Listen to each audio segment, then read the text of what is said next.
Welcome to Fantasy Sports Today here on SportsGrid. I'm Craig Mish along with George Kurtz. We're getting you ready for week 2 of the National Football League. Great to have you around here for the ride. Of course, week 2 should provide some surprises. Week 1, certainly our fair share. George, it was not my best week in fantasy. I hope my week 2 goes a lot better than my week 1, but that's, why we're here. We're here to help each other, to try to get things right.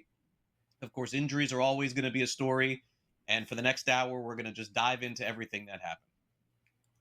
Absolutely. I'm right there with you. I had a 50-50 week, one half, lost half is what it is here. We'll look to get better. I guess for me, I am more thankful that on my teams, I don't think I have any major injuries. And that's the way I am, right? Because it's the most depressing thing, right, Craig, on a Monday morning. You start scrolling through wherever you scroll, the ESPN, CBS, Roto-World, whatever. And you're like, who's hurt? Because those injuries don't get really reported all that great on Sunday. You really find out Monday how bad it is. I'm like, and just hoping it's not your team that gets hit here. Right. And I didn't. So I'm going to take the glass half full approach. I may have gone 50-50, but at least I didn't lose anybody big. Although I do have Austin Eckler on a team or two, and his season is over. Right. Of course. We'll get into that. And, naturally, I'm sure that somebody is out there watching us that's like, wait a second, I had one of those players. And look, I'm right there with you. In one of my leagues that I play in, you can imagine hosting a show here on SportsGrid. I'm going to play in multiple fantasy leagues. One of them I do have George Kittle. So we'll see if we can give you some answers to that. Because, folks, if you end up playing George Kittle in your fantasy league this week, you didn't do the right thing. He's out. Get him out of your lineup. Put him on IR if you have one. Bum hamstring, going to keep him out multiple weeks. IR does not mean just 1 week. This is going to be a few. Same could be said for Brock Purdy, who has turf toe. Brock Purdy, the quarterback who throws to George Kittle. He is going to be out what looks like multiple weeks. Mac Jones gets the start. Jones, yes, you may remember several years ago, he was the guy that was replacing Tom Brady and was going to be amazing until he wasn't. He ended up in Jacksonville last year. Now he is with San Francisco, going to start at the Saints. Tough week for the Dolphins. We'll dive into if there's any hope for the fantasy assets on the Dolphins, and certainly we'll give you updates if we can on Xavier Worthy of the Chiefs, who seems to be trending toward he's going to miss some time. But George, the big story in fantasy this week, as we were, getting ready for the show, I thought it would be the 49ers. I thought it would be George Kittle. I did not think we'd be talking about George Kittle and Brock Purdy to go along with Juwan Jennings, who was banged up as well. And the healthy one is Christian McCaffrey. Makes you wonder what he had to do to make that deal, right? Where he's the healthy guy on this team and the other guys are all banged up. I guess if you're going to play glasses half full, all right, if you have Kittle, well, maybe you weren't going to start him this week anyway. I understand you probably were, but maybe you were thinking, Kittle with the Mac Jones may not be the greatest start. Maybe I have a good tight end here. Hey, maybe you have to pick up Tucker Kraft off the waiver wire, right? And that worked out well for you. Probably not. He was a borderline tight end one on draft time, but he might have been out there. He certainly went very late in the league or two that I played in as a backup tight end, not as a starter there. So sort of is what it is there. Juwan Jennings, now we are 3 o'clock Friday afternoon here, Eastern time. We have not heard the practice report from San Fran yet. Okay, so we're still waiting on Jennings. He did not practice yesterday. Bottom line is this, Craig. I don't want to start him anyway. Mac Jones, I know it's New Orleans, but their defense is decent. It's not a bad defense. It's actually above average there. I don't want to start him, even if he does go there. I'll start Pearsall for San Fran. I am not starting Luke Farrell, the tight end that's going to replace Kittle. Not going that direction. I don't think that's Certainly him. Not starting Mac Jones. I think it's another guy for San Francisco. It's the Tongues? backup. Tongues? Yes. I think that could be. Not And by the starting him way, either. why not? He was really Mac good last week. Jones. I don't know. I mean, why You can not do Mac better Jones? You should be able to do better on your waiver wire. I As can't a say tight end? maybe like I said. I don't know that Maybe that's a guarantee. a lot of leagues don't take backup tight ends. People don't do it. They take their backup running backs, backup wide receivers. You should be able to get maybe a Cade Otton, who I would certainly like more than Tongs. I'll take Cade. I would think Dalton Kincaid's probably gone, but he might be there as well. Someone look at, Fannin on Cleveland. He's Flacco gone. had I knew you were big going to bring eyes him for up. him. Everybody picked him up. I would If you're watching the show now there. and you're going to your phone here, I'm going to do it right now. I'm going to go to my. Okay, well, we're going to ruin the show here. We're talking about it later about pickups. Okay, so we'll get to that. But George, look, I got to give credit to George. He is right. You probably can find better options, but I'm just saying that if you have Kittle, it may not be the worst idea if the guy pops off, George, and then all of a sudden you may have something there. It's sometimes better the unknown is better than the known, right? Is that fair? I think that's the direction that I would go with that. But you're right, it's Mac Jones. Okay, so would you rather have those guys on San Francisco, or would you rather have the players on the Miami Dolphins? This is I don't know if it's an overreaction or not, George, but there's certainly been some buzz that maybe at the trade deadline, Tyreek Hill has moved. I think that we're going to know the answer to that this week. Yes, there's some complications with some of his legal issues, which has been the case now for a bit. The reason why I say that, George, you tell me if I'm wrong. I think 0-2 is the fork for the Dolphins. I think at that point, not because it's the season. It's just you basically lost to Indianapolis and New England. I think they would look in the mirror at that point and realize their best case scenario would be winning 6-7 games. They had it. I think you said it earlier in the show. They had a team meeting after week one. That's not good. All right. And Damian Woody, the former Patriots Jets offensive lineman, actually lives pretty close to me, actually tweeted out, these things never work and it's not a good sign. All right. So, yeah, there's a lot of pressure going on in Miami. I think you and I have talked about it most of the offseason here. McDaniels was on the hot seat coming in, and then you get sandblasted by Indianapolis. I mean, I like Indianapolis, decent team, but 33-8, really? And that touchdown came late in the game, by the way. You were getting shut out there. You're playing New England at home now, Miami, Craig. You know it. It's hot as hell there. And even the Patriots, when they had Tom Brady, didn't play well in September in Miami. No one does. It's too hot, it's humid, whatever. If they can't win this game against a New England team that also looked like crap last week, it's going to be full-blown here. Who's getting fired? Coach, GM, both. When's Tyreek Hill getting traded?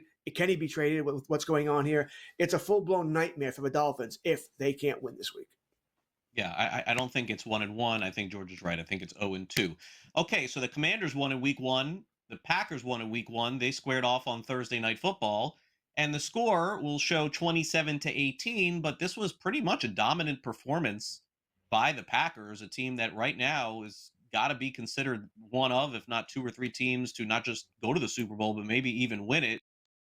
George, huge addition, of course, in getting Micah Parsons, but that really wasn't the story yesterday. The story was Green Bay continues to find offensive options where you least expect it. It was Jordan Love throwing 2 touchdown passes, but not to some of the guys you would expect. And Jaden Reed got hurt in this game. It was Tucker Kraft with the biggest fantasy game from a tight end for the season. I know that somebody will surpass this, but that's where we are. 7 for 124. Washington's offense sputtered for the majority of the game, but at some point, with the way that they did Detroit and the way that they've done Washington, man, Green Bay, very impressive right now. There's that old meme that you see on Facebook or whatever about Morgan Freeman, and he was indeed a problem. Green Bay is a problem. It's a problem for the NFC. I keep thinking back to the Cowboys of the early 90s when they were looked like they were an up-and-coming team here, and then they acquired Charles Haley from the San Francisco 49ers, and that put them over the top. All right, I think the same thing happened here. Cowboys traded Micah Parsons to Green Bay, and it's put them over the top. All right, so yeah, I like the Packers a lot here. I think they're right there with the Eagles as one of the best teams in the NFC, if not all of the league here. They did, you said it, they lost Reed, broken collarbone. He said he's hoping to return by November, so he'll be put on IR. Remember, Watson's coming back from the ACL. He's not ready to play.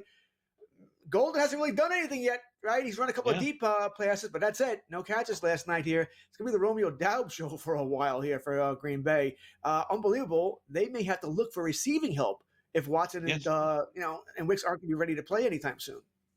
Yeah, Josh Jacobs did have 84 yards and a rushing touchdown, but George also brings up maybe a bigger point, is that if this is the season of the Packers, and if Reed is out for a while, you need to hit that waiver wire for Wicks and for Dobbs, at least as stashes for the time being. This Packers team looks legit. Our week one standouts are next.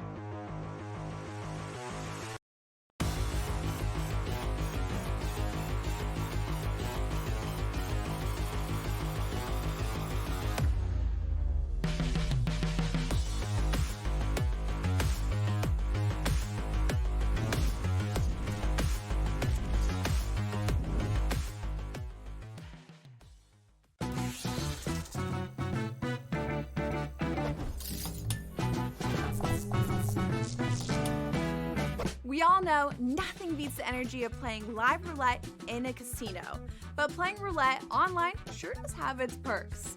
At the casino, you'll average 40 to 50 spins per hour, but online, you're looking at 100 to 150. The more spins, the more chance of wins. Now, go get lucky. See you in Las Vegas. Let's get lucky. There's a little bit of a kerfluffle earlier today when there's an exception taken to a putt that wasn't given, and just the reactions were pretty unilateral from both sides of like, hey, that's not behavior that we're going to tolerate at this type of competition. Can you talk to me about kerfluffle again? Can you run that word back? I've never heard that word before. The Smiley Show, only on SportsGrid. Who wants to go to Chicago in February for a Super Bowl? Hey, the NFL can host outdoor parties on Lake Michigan. Stop the madness at this point. But now I take a look at the Denver Broncos. Always fun in the Mile High City. Why? Because what a home field advantage. It's at elevation. It's going to be cold. It might snow, and Denver's going to have that advantage. You know what Denver goes? We're going to build a world-class facility that's going to be a dome. The Early Line, only on SportsGrid.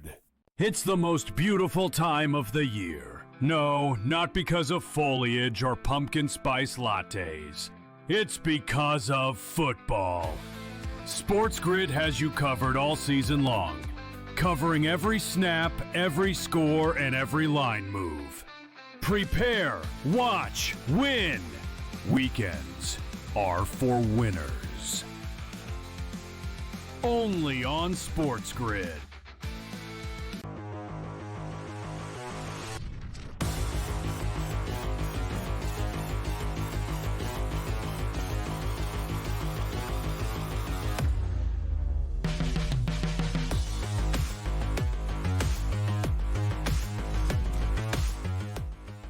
As we get ready for week 2 of the National Football League, which of course got underway on Thursday night, let's take a look at some of the fantasy standouts from week 1. We'll start off at the quarterback position. And George, maybe a little surprisingly to some, one of the top quarterbacks, although you could make a case for Herbert and Aaron Rodgers, but no question, Justin Fields was one of the biggest surprises of week 1 because of that 2 that you see there on that graphic. 2 rushing touchdowns for Justin Fields to go along with 48 rushing yards, a passing touchdown, 218 yards. The rare player in fantasy that if you went against, you probably lost.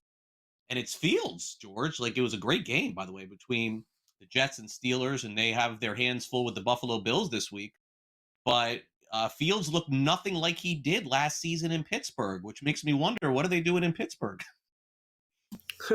Well, Aaron Rodgers had a pretty good game himself, cross-arm, right? Nice little revenge game going there, really, for both players. That was a weird game, Greg. I mean, there's no way. Remember, that game had the lowest point total on the board, 37.5, and yet they crushed it. Both teams almost went over that total, right? Justin Fields, at one time during draft season, he was considered a top 10 fantasy quarterback, right? Because of the rushing ability and how much we actually love these guys, right? So we liked him. We didn't mind him. But his passing was so bad in the preseason, right? He couldn't complete a pass to anybody. That was going to be the problem. That's why he might have fallen out of quarterback 1. Now he's back in there because it looks pretty decent. He does have some rapport with Garrett Wilson. They did play together in college. We know he can run. And the Jets' offense looks okay. The defense looked pathetic, which is shocking because we would have thought it was going to be the other way around here. Right. The same thing is being said for Aaron Rodgers, by the way. So, yeah, I think Fields is back in quarterback 1 territory. In a 12-team league, I think he's top 12. Top 10, I think he's there as well. The rushing ability is so important. It lowers his floor, raises his floor. You know you're going to get something each and every week from Justin Fields, and he has a chance. You said he probably won you week 1. I don't think it's going to be the last time this season we say that. Travis Etienne was the big winner on the ground this past week for the Jacksonville Jaguars. I thought the Jags looked really good. As I'm seeing that, though, can George, you confirm that for me, or Sam? Was it? I thought he had over 100 yards. Am I nuts? I think I watched that game. I thought he did as well. I thought he had a bigger game than that. Okay, sorry, Sam. Sam is right with these graphics 99.9% of the time. This may be the point. He might still I think be. he had over 100. Was he right on this one? I thought he had over 120 rushing yards. I'm looking it up. Oh, yeah, he had 143. 143 rushing yards. Yeah, 143 71 yards, is his longest no rush. touchdowns. Okay, well, obviously you screwed up, Sam. It's okay. No one cares about his longest rush. He had over 143 rushing yards. He had 3 receptions, 13 yards. They traded another running back away from Jacksonville. He was so good after the game. This is who we thought he was 2 years ago. He didn't do this last year, George. There's so many people who took Etienne as like their, oh my gosh, fine, I'll take him as my RB2. Is this legit? Well, he's the number one running back there now, right? They traded Bigsby. All right. I guess, listen, if you have Etienne, you're thrilled with it. You're thrilled. Maybe he's that player he was a couple of years ago, right? Maybe. The offense we think is going to be better here. So if you have him, you're thrilled. If you don't have Tootin, go out and claim him. If he's available, go get him. All right, because every team uses 2 running backs anyway, so he has value. It's not like Etienne's going to get every touch. He's not. So Tootin's value is really why I bring up here. I think it's gone way up here. But Etienne, as of right now, is a starting running back week in, week out. I mean, you're starting him. Yeah, I don't have a choice here. All right, he's how is he not a top 20, top 24 running back for you? Mm-hmm. So yeah, both their values get raised here, but Etienne was already drafted anyway. He's not available anyway, but Tootin might be out there for you. He's the guy I think we have to go out and grab now here, like we do every other running back 2 for a team. The only team that I felt that maybe I didn't analyze correctly, like I should have, may have been the Chargers. In watching that game, George, on Friday night, if their offense is going to resemble anything like this, they're going to have so many different options available. I mean, Keenan Allen scored a touchdown. I personally saw Quentin Johnston like just constantly getting after it there. 5 catches, 79 yards, and 2 touchdowns. Is it possible that Harbaugh's going to let loose a little bit here, and maybe the Chargers are a good offense? Herbert, has he had a better game in the NFL that he had last Friday night? I mean, everything you said is right, by the way. You weren't the only person who was wrong about that. We were all wrong about that. That's the way Harbaugh went against script. He went against script here. Now, I think, Craig, that part of it might have been because they couldn't run the ball. All right, Kansas City has a very good run defense. They pretty much shut the run game down here, but they could not stop the pass. All right, Quentin Johnston. We forget about Quentin. He was a top pick. The guy was supposed to be a very good wide receiver who struggled with drops, right, and other problems here. And now he had a big game here. So is it just taking 3 years for him to figure it out? Now he's going to be that guy? Or is this one good game here? Either way, if he was available on your waiver wire, he went, right? He was claimed Tuesday, Wednesday, Thursday, whenever your fab runs there. So he's gone. But, yeah, he's an interesting guy here. I think this is going to be Harbaugh's way of saying, hey, we can throw the ball. I may prefer running it, but we can throw it. You better prepare for it. But I do think he still wants to run the ball first. They want to be a run-first team, a bully team. But for week 1, they really couldn't get anything going on the ground, so they let Herbert loose. And we know Herbert's a good quarterback, and he played great. He did. Keon Coleman was a huge surprise also. That second half was a huge surprise in that game. The final 5 minutes was a huge surprise in that Buffalo-Baltimore game. Coleman had 8 catches, 112 yards, and a touchdown. We've all been waiting for some Buffalo Bill to step up and be the guy that catches 100 of Josh Allen's 400 yards when he does that like 8 times a season. Is this the guy? Is Keon Coleman going to be the one? I know he had some nice games last year, George, and he was a rookie. Is year 2 the jump off? I think what you said there is correct. At the end, he'll have some nice games and games not so nice. I don't think he's a true number 1. I just don't see that. But he's going to have big games here. And listen, everything went to script on Sunday night. They had to throw the ball left and right. There were points going out the wazoo. Was it 81, 83 points for the final there? And there's nobody there. It'd be Shakir sometimes, Maybe it's Josh Palmer. Maybe it's Kincaid. Maybe it's James Cook running the ball, And let's not forget that touchdown was a weird play. It deflected off the tight end's hands and went right to him. It's a lucky play. They count. We don't care. But he's starting for you. You start 3 wide receivers, so he's at least a wide receiver 3. But I don't know if I'm expecting a wide receiver in 1 numbers every week. He had it this week. He'll have it again. Consistency is going to be a problem for me with Coleman. Yeah, and look, there's still a lot of other options out there on the waiver wire for you to pick up at wide receiver. Running back is always going to be the issue when it gets to this time of the year. But what we're going to do is we're going to come back and we're going to see if we can find some diamonds in the rough, maybe 50% or less owned players in fantasy football for you. Maybe a few of these are still available on the waiver wire. George and I will be right back with more fantasy sports today ahead of week 2 of the NFL. Don't go away.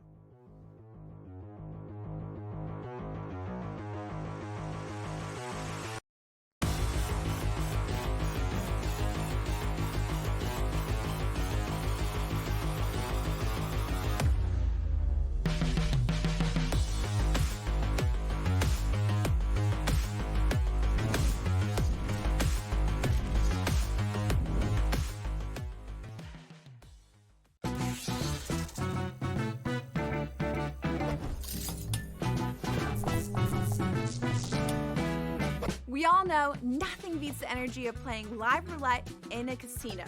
But playing roulette online sure does have its perks. At the casino, you'll average 40 to 50 spins per hour. But online, you're looking at 100 to 150. The more spins, the more chance of wins. Now, go get lucky. See you in Las Vegas. Let's get lucky. There's a little bit of a kerfluffle earlier today when there's an exception taken to a putt that wasn't given, and just the reactions were pretty unilateral from both sides of like, hey, that's not behavior that we're going to tolerate at this type of competition. Can you talk to me about kerfluffle again? Can you run that word back? I've never heard that word before. The Smiley Show, only on SportsGrid. Who wants to go to Chicago in February for a Super Bowl? Hey, the NFL can host outdoor parties on Lake Michigan. Stop the madness at this point. But now I take a look at the Denver Broncos. Always fun in the Mile High City. Why? Because what a home field advantage. It's at elevation. It's going to be cold. It might snow, and Denver's going to have that advantage. You know what Denver goes? We're going to build a world-class facility that's going to be a dome. The Early Line, only on SportsGrid. It's the most beautiful time of the year. No, not because of foliage or pumpkin spice lattes. It's because of football. SportsGrid has you covered all season long, covering every snap, every score, and every line move. Prepare, watch, win. Weekends are for winners. Only on SportsGrid.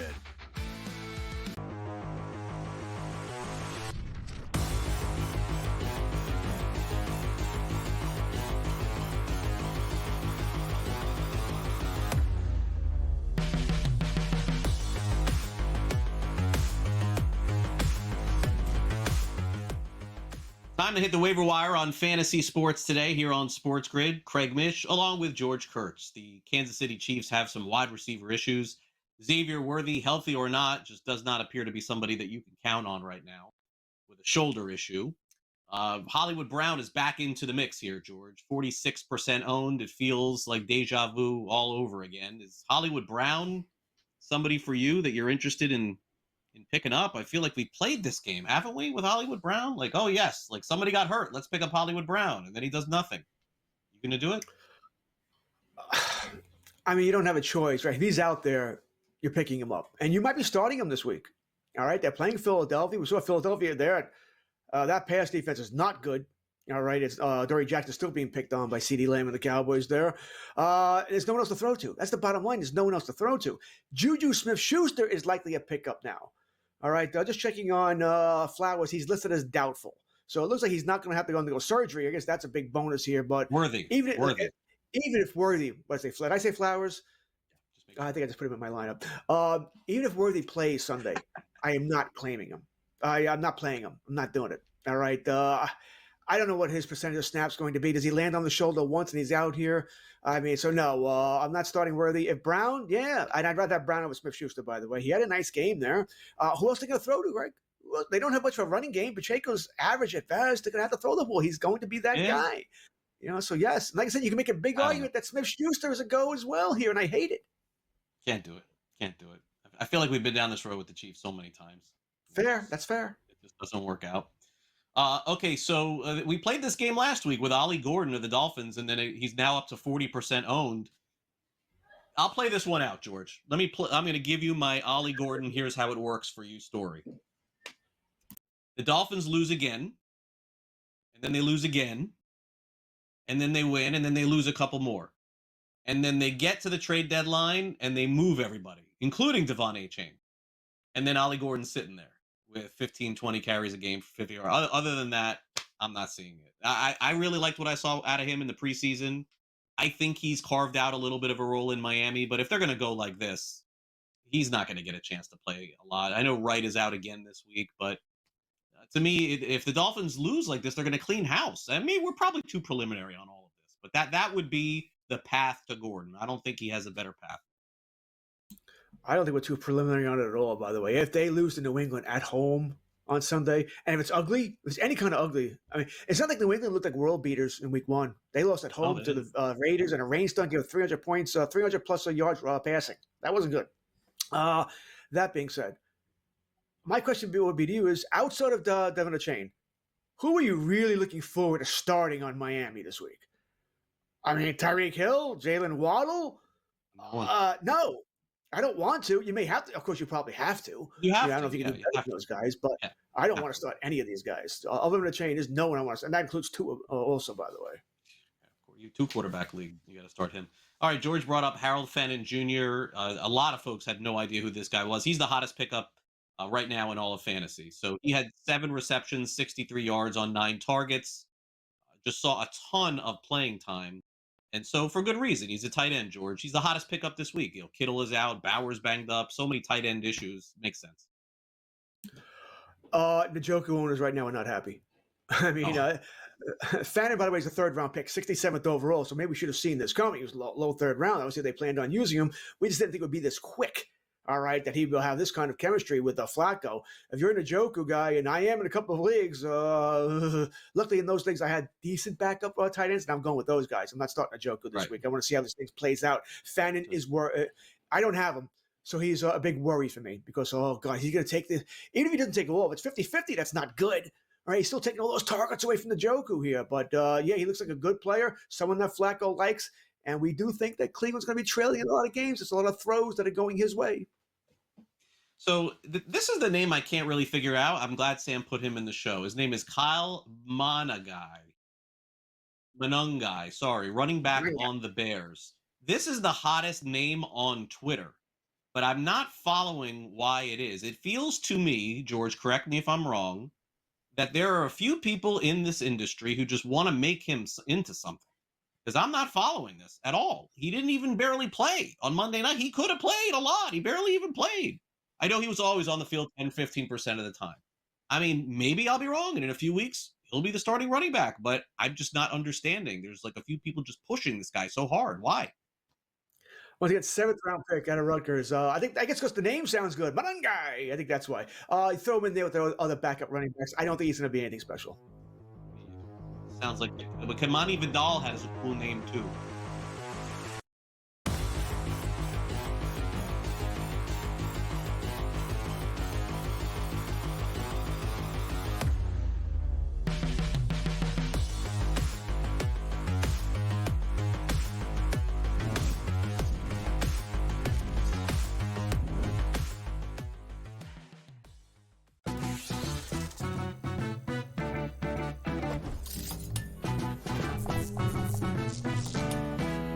We all know nothing beats the energy of playing live roulette in a casino.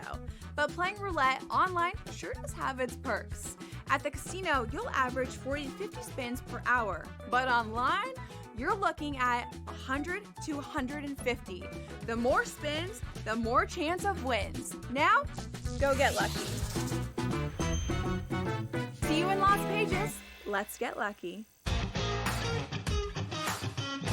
There's a little bit of a kerfluffle earlier today when there's an exception taken to a punt that wasn't given, and just the reactions were pretty unilateral from both sides of like, hey, that's not behavior that we're going to tolerate at this type of competition.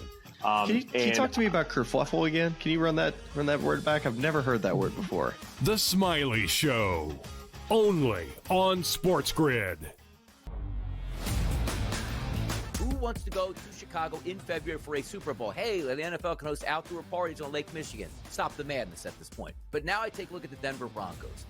Always fun in the Mile High City. Why? Because what a home field advantage. It's at elevation. It's going to be cold. It might snow, and Denver's going to have that advantage. You know what Denver goes? We're going to build a world-class facility that's going to be a dome. The Early Line, only on SportsGrid. It's the most beautiful time of the year. No, not because of foliage or pumpkin spice lattes. It's because of football. SportsGrid has you covered all season long, covering every snap, every score, and every line move. Prepare, watch, win. Weekends are for winners. Only on SportsGrid.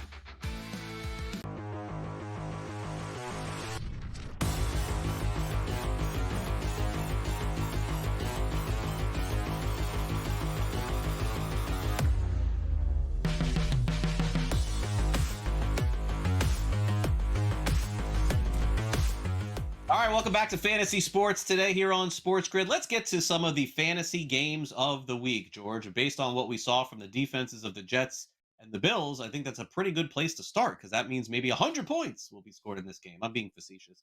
By the way, I think the Jets have a shot in this game. I think they do. I think they have a chance to keep it close to win. Buffalo's defense looks awful.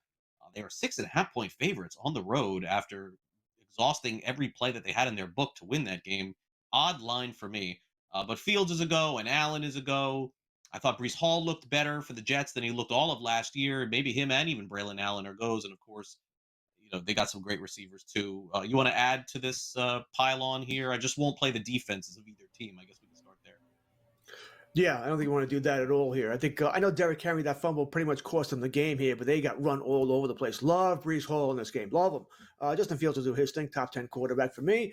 And I'm sure generally Bills Jets games are not high scoring, right? No, like something like we see Baltimore and the Bills on Sunday night here. So I don't think it's going to be as high scoring. I think the Jets will cover the game. I do. I don't know if they'll win, but I think they'll cover the 6.5 here.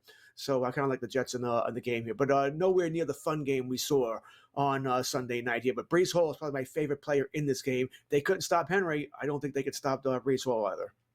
No, I don't think so. And Keon Coleman, obviously a possibility. The Jets had problems stopping defenses as well. All right, so this one's an interesting one here. We got the Jaguars and Bengals, and going into the season, look, Jamar Chase, Joe Burrow, right? This is going to be the high-powered Bengals offense.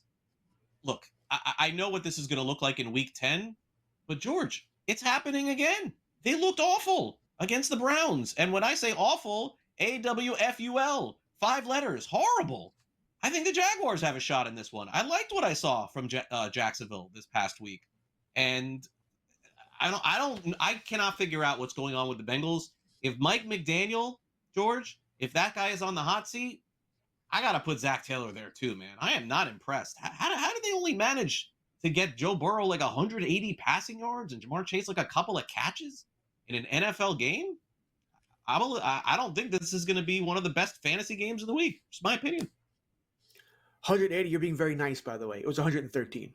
All right, that's all Burrow had here. 100. I mean, just absolutely awful offense, and they should have lost the game, by the way. All right, if the Cleveland kicker, I know the kicker. You pronounce that. He missed the extra point. He missed the field goal. They should have lost the game here. And I 1,000% agree with you about Taylor. He's got a little bit more rope now because they won the game. They are 1-0, which I guess sort of scrubs that all away here. But yeah, they've got some issues. I definitely think Jacksonville has a shot in this game here. I think, Craig, we talk about how bad the Bengals defense is, and it is, right? It's a bad defense. That offensive line is terrible as well. Myles Garrett was eating Joe Burrow for breakfast. He was in the backfield the entire game here. They can't stop anybody. I know it's Myles Garrett. Not everybody has a Myles Garrett. But Josh Hines Allen of Jacksonville, he's going to be back in that backfield a lot as well here. They'll do better offensively here, but I think Jacksonville stays right there with them. Yeah, I think it's a good game there. All right, this one, kind of loser packs it up, I think, here with the Lions and Bears. Bears had some nice expectations going into the season, and in the second half of their game on Monday night, they just let it all go away. Really unfortunate there. The Lions also looked brutal. It was interesting on my show on Newswire. I think it was Mike Blewett who mentioned to me, and I keep forgetting this every time, is that, Jared Goff, George, is not a bad player outside, but he's a great player inside. It always escapes me, and I always forget that. And so I'm back to be not willing to be so worried, I guess, about the Detroit Lions and these coaches that are leaving and everything else. I know they played awful at Green Bay. I'm going to guess they bounce back here against Chicago, and I'm going to also guess that there were a lot of people overvaluing the Bears going into the year. Agree with you on all points. I think that the Lions will be fine in this game.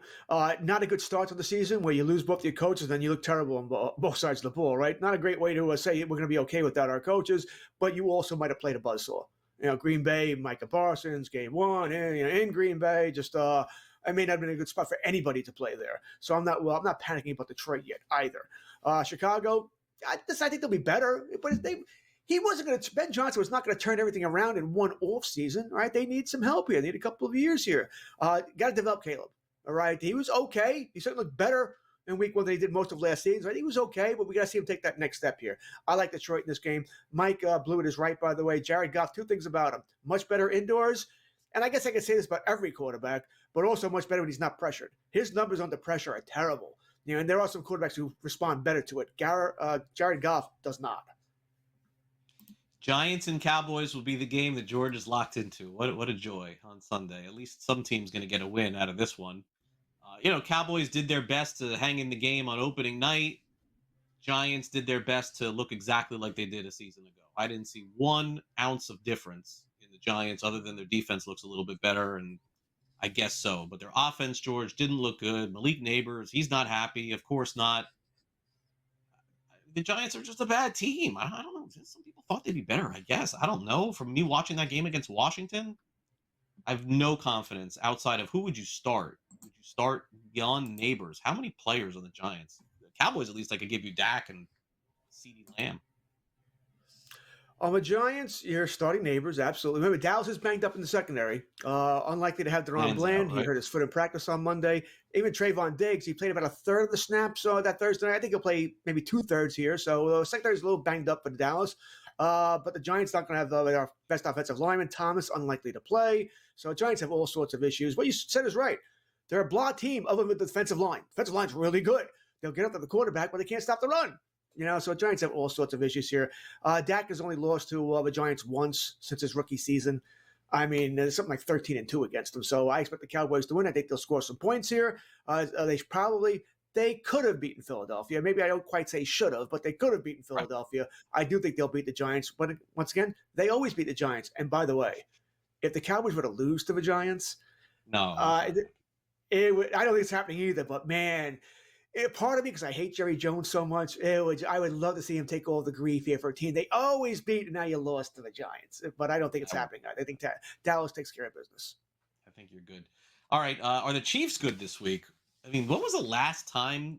I should have brought this up before the show. When was the last time the Kansas City Chiefs, George, lost 3 consecutive games? I don't know. I don't know the answer to that, but I know they lost the Super Bowl, and I know they lost in Week 1.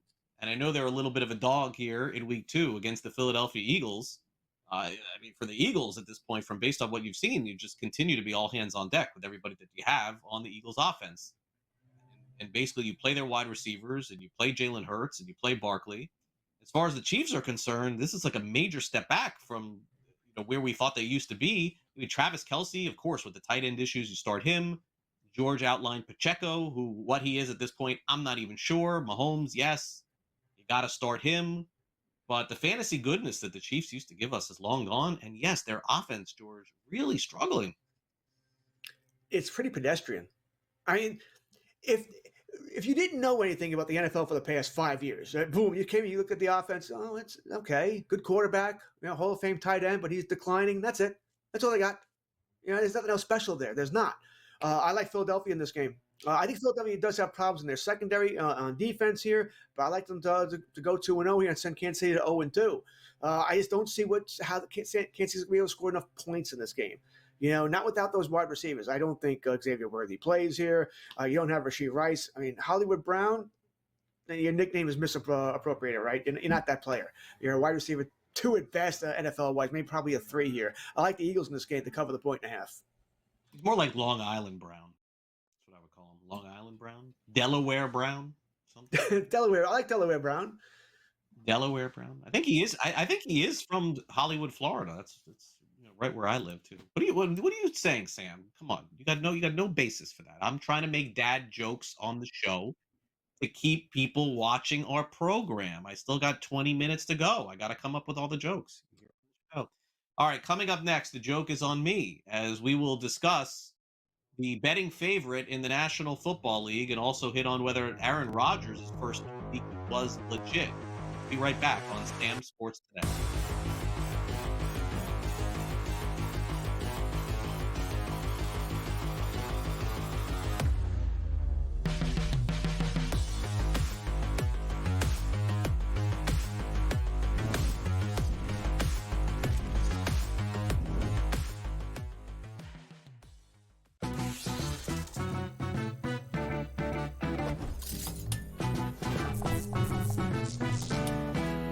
We We all know nothing beats the energy of playing live roulette in a casino. But playing roulette online sure does have its perks. At the casino, you'll average 40 to 50 spins per hour. But online, you're looking at 100 to 150. The more spins, the more chance of wins. Now, go get lucky. See you in Las Vegas. Let's get lucky. There's a little bit of a kerfluffle earlier today when there's an exception taken to a putt that wasn't given, and just the reactions were pretty unilateral from both sides of like, hey, that's not behavior that we're going to tolerate at this type of competition. Can you talk to me about kerfluffle again? Can you run that word back? I've never heard that word before. The Smiley Show, only on SportsGrid. Who wants to go to Chicago in February for a Super Bowl? Hey, the NFL can host outdoor parties on Lake Michigan. Stop the madness at this point. But now I take a look at the Denver Broncos. Always fun in the Mile High City. Why? Because what a home field advantage. It's at elevation. It's going to be cold. It might snow, and Denver's going to have that advantage. You know what Denver goes? We're going to build a world-class facility that's going to be a dome. The Early Line, only on SportsGrid. It's the most beautiful time of the year. No, not because of foliage or pumpkin spice lattes. It's because of football. SportsGrid has you covered all season long, covering every snap, every score, and every line move. Prepare, watch, win. Weekends are for winners. Only on SportsGrid.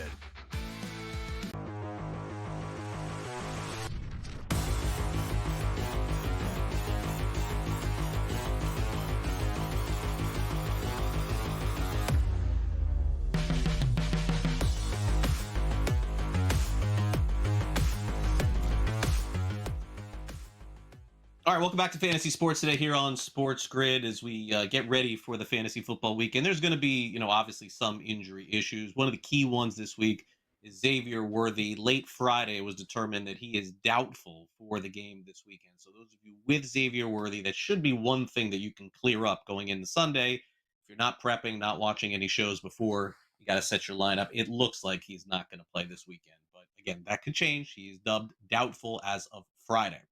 All right, now we wrap it all up with some questions. We'll see if we can answer them for you. It's a little game called Buy or Sell.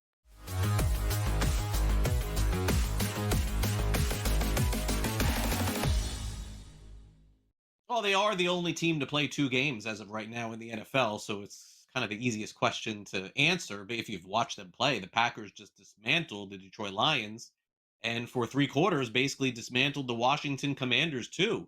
They look every bit as good as any other team in the NFL, but look, they're going to have a lot of teams that they have to go through, including the defending champion, Philadelphia Eagles. Buy or sell, George? The Packers should be the betting favorites to win the NFC right now. Boy, that's got to be painful looking at that screen, George. That has got to be painful looking at that number 1 on Green Bay. Sorry. Oh, I forgot George doesn't watch a show. It's okay. I think that's a fair question. All right. I mean, who do you think could possibly be better than them, right? There's nobody in the NFC West. Rams, Niners, no. There's nobody in the South. Buccaneers, Falcons, no. So you're Maybe down Detroit. to the Pack. They just destroyed Maybe. Detroit.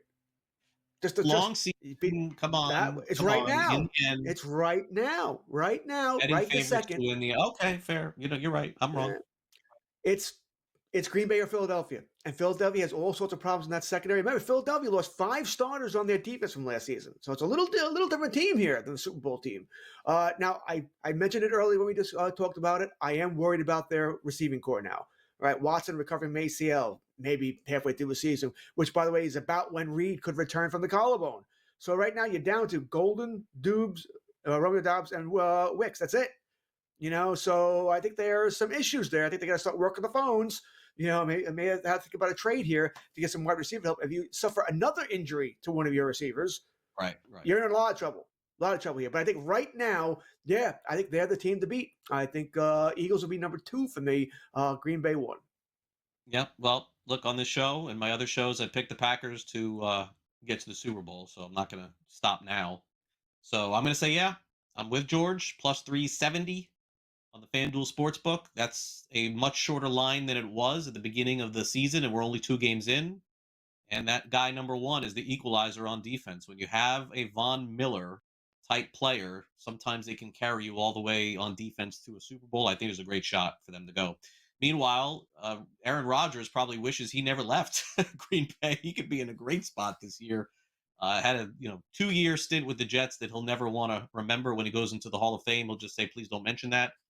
Now he's with Pittsburgh, and he had his best game since Green Bay. Through 5 touch. Is it 5, right? Am I right about that, Sam? I don't want to screw this up, too. 4 touchdown passes. Yeah, I'm screwed up again. 4 touchdown passes against the New York Jets. Buy or sell, Aaron Rodgers will finish the season as a QB1 in a 12-team league, top 12 fantasy quarterback. Buy or sell. The cop out here is he stays healthy at Jets, right? He'll do it. Not asking a lot. Top 12. Purdy's already not going to be top 12, right? He's already going to miss this week, probably another week, maybe as much as 5, they've said. So you knock him out there. There'll be other quarterbacks that get hurt, so you knock them out. I don't think he'd ever get top 5, top 6, top 8. But the 9 to 12, I hate to say it, he wasn't bad last year with the Jets, right? They didn't win games, but he wasn't bad. He had it when he played. He was a good, solid quarterback. He can still sling it. He still can. I'm the first to admit those 4 touchdowns. It was like he had a monster game. A couple of his interceptions were dropped. That should have been picked off there. It seems like he did complete work for touchdowns. A couple of breakdowns by the Jets as well. So I don't see him really as going to win a league for you. But I'm going to buy this if he stays healthy. Hell, just give me 15 games, and I think he could be top 12. So I'll buy this. I'm going to sell it. Yeah. I mean, games against the Browns and games against the Ravens. And look, I don't know if the Jets defense is as bad as they've showed. If it is, then this may be his best game of the season. So, yeah, I'm going to sell. I think he's on the outside of this looking in. But after 1 week, there's no doubt that he looked absolutely fantastic. Okay, coming off a big week for Javonte Williams, who scored a couple of touchdowns on opening night for the Dallas Cowboys. He is back at it this week against the Giants. And meanwhile, RJ Harvey, who, certainly didn't light the world on fire until he had that long run for the Broncos, is a player that I know a lot of people are going to have to make a decision on. So let's do it. Either or. You would start Javonte Williams this week, George, over RJ Harvey of the Denver Broncos this week. I think Harvey probably the better long-term option, but hey, Javonte getting everything near the goal line right now. I think you just put it perfectly, by the way. Rest of the season, I want Harvey. This week, yeah, I'm going to buy on Javonte Williams. Plus, you're playing the Giants. I love their defensive line, but I love it as far as they get it at the quarterback. They're not great at stopping the run. They're not worried about it. It's like, the running back's running by me. It's secondary to them. They don't care. They're going to play that a little bit better here. Plus, I think the Cowboys will be able to move the ball. It wouldn't shock me if, once again, he gets into the end zone once or twice. Wouldn't be shocked at all. Right. I think what you said about Aaron Rodgers, where he may have played his best game last week, is very true. And I don't know if Javonte Williams scores 2 more touchdowns, period, the rest of the season, but I think he will get 1 this week, and he won't score 2 in a game anymore. Unlikely here, but I think he will outperform RJ Harvey. Just different offenses here. They'll have better opportunities this week. There'll be other weeks where it won't be that way. Like I said, rest of the season, I do want Harvey, but this week I'll take Javonte Williams. I have Javonte Williams as running back 2. Harvey is a low-end running back 3 this week. I'm pretty sure Javonte Williams for Denver had his best game ever on a Thursday night where he scored 2 touchdowns or something like that. Something is screaming at me that he did so he'll be good on Thanksgiving. A couple of years ago, something like that. 2 games coming on Monday Night Football, so we're going to have to wait in fantasy until late Monday night to figure out if you won or lost. Buy or sell, you have to stop. They have to stop with these Monday night doubleheaders. Well, they are. By the way, this is the last year of them in the new contract. He doesn't want them anymore. Yeah. Which I do not like, by the way. I like the Monday night doubleheader, and I love the way they're doing it this week, where it's 7 and 10. We got football till 1 a.m. Eastern. Love it. I'll be watching it here. But the next couple, I think we have 2 more doubleheaders this year. They're not doing it that way. I like it. I'm selling. I like it. I'm with you. I sell this, but they're stopping it. Be right back.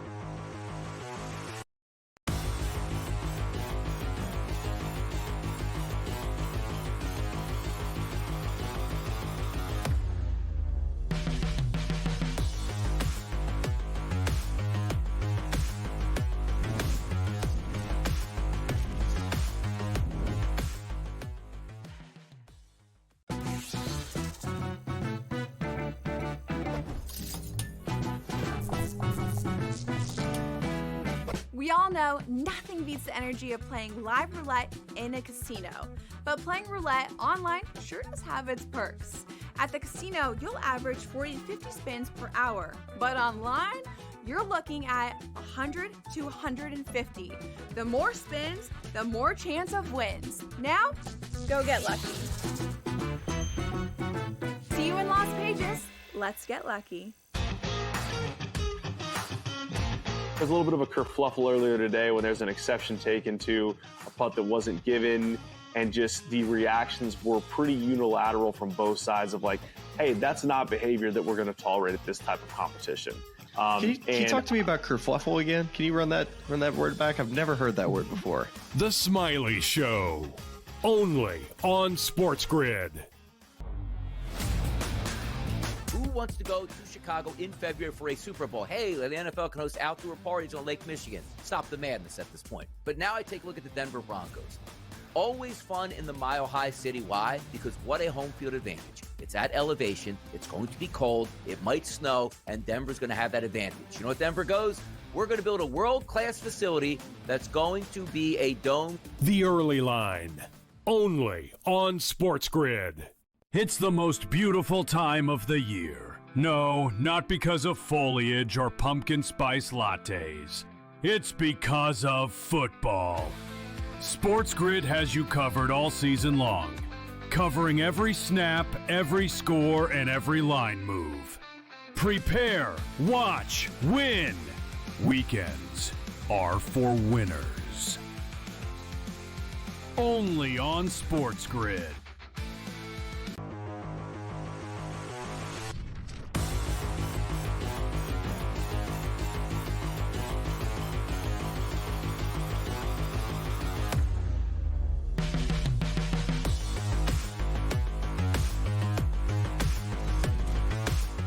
Baltimore Ravens, Cleveland Browns. Biggest line on the board this week. Ravens 11.5-point favorites against the Browns. Why? Because game like this, if Baltimore goes up, you're going to see a lot of Derrick Henry on the ground. Hopefully he holds on to it this time. Browns safety Grant Delpin, though, was asked about how to tackle this huge Derrick Henry, 6'3", 260, whatever he is. And his comment, George, was, quote, "Not hard." Wow. Wow. You really want to give that guy bulletin board material going into a week? Grant Delpin, I'm glad we knew you, but I have a bad feeling about you this week. Why would you say that? I mean, what would make you say that? You're trying to build up confidence for your defensive players? Oh, we can take him down. We know he's hard to tackle. I mean, Craig, you and I grew up with Earl Campbell, right? Same kind of running back, just went through you, didn't care. It was a monster. I just don't know why you would say that. Why would you give him that bulletin board material where you know he's going to be looking for you? I don't know what number Delpit is, 21, whatever. He's going to be looking for 21 and run him over. Take me down if I'm so easy, if I'm not hard to take down. I just don't get the value of it. Why you would say it this week? After you play them, maybe. If you didn't have a great game. Why you would say it before the week is just, in my mind, stupid. It's just dumb. The only thing I can think of is he's just trying to give his defensive teammates some good vibes. Oh, we can take it. We won't have a problem. Where every week we see Henry trucking people. Just silly to me. Right. I thought you're supposed to compliment the other team to not give them bulletin board material. Isn't that what he was supposed to do? It is, but hey, I'm glad he said it. It's good for us, right? And it also gives them. I'm sure Henry is fired back, so it gives us something to talk about here, and it makes the game more interesting. If I'm Delpit, I'm not saying that. Oh, Mr. Henry, he's a monster, man. I don't like tackling this guy at all. No. Give him all the respect he can for you. I'm not gonna gaslight the guy. I'm not doing that. No, definitely not the case. All right, let's wrap up the show, folks. By the way, don't forget, you can catch Joe Pizzapia and Matt Stryker every Sunday morning. It's kind of like we have our two shows, me and George throughout the weekend, and then it's coming up. We've got Joe and Matt taking you right up until Pro Football Today, and then, of course, we've got all kinds of programming on Sunday through the games to help you make the best decisions in fantasy and also, of course, sports betting. We wrap up the show now with the Sports Grid 60.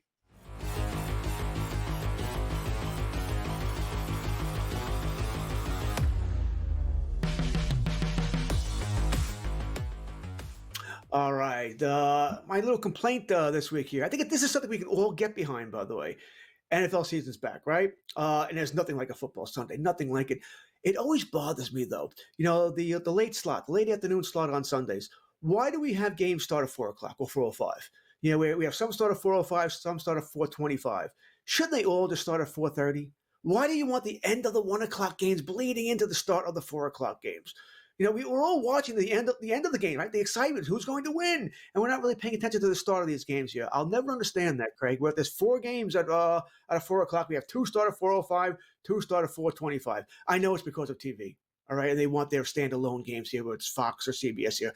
I get that, but it would be even. You start all the games, both networks would get them, and they start at 4:30. Right? I just hate it when there's like 2 or 3 games, maybe an overtime game from the 1:00 games that's bleeding into the 4:00 games, and then either I'm not watching or I'm not paying as much attention to the start of those late afternoon games here. They should all start at 4:30.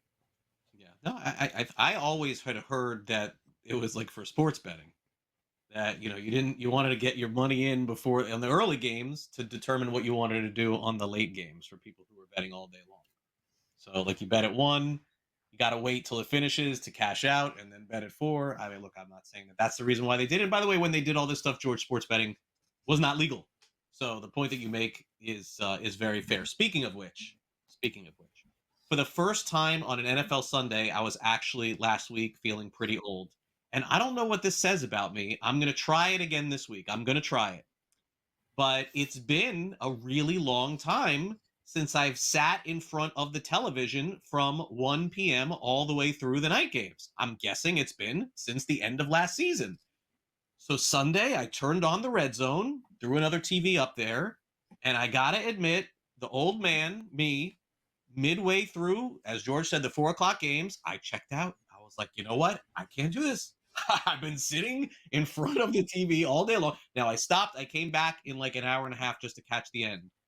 So I guess you'll have to stay tuned to next week's show to see if I can make it through the end. How sad is that about me that I just can't sit and watch all the games anymore? Boo. Anyway, George, have a good weekend, and good luck with all your fantasy teams. Sam, thank you once again, producing a great show. I'm Craig Mish. Enjoy the rest of the weekend here on SportsGrid. See you back next week.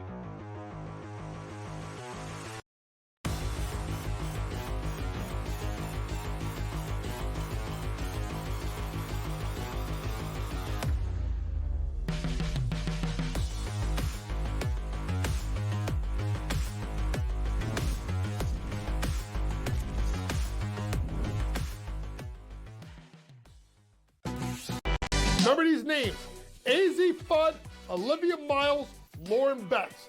Depending on who wins that lottery, that's going to depend on who goes one. If Washington wins, it's Fudd. She's from the area. If Dallas wins, they're going to bring Fudd to play with obviously Paige. If Minnesota wins, I think they go Miles with the point.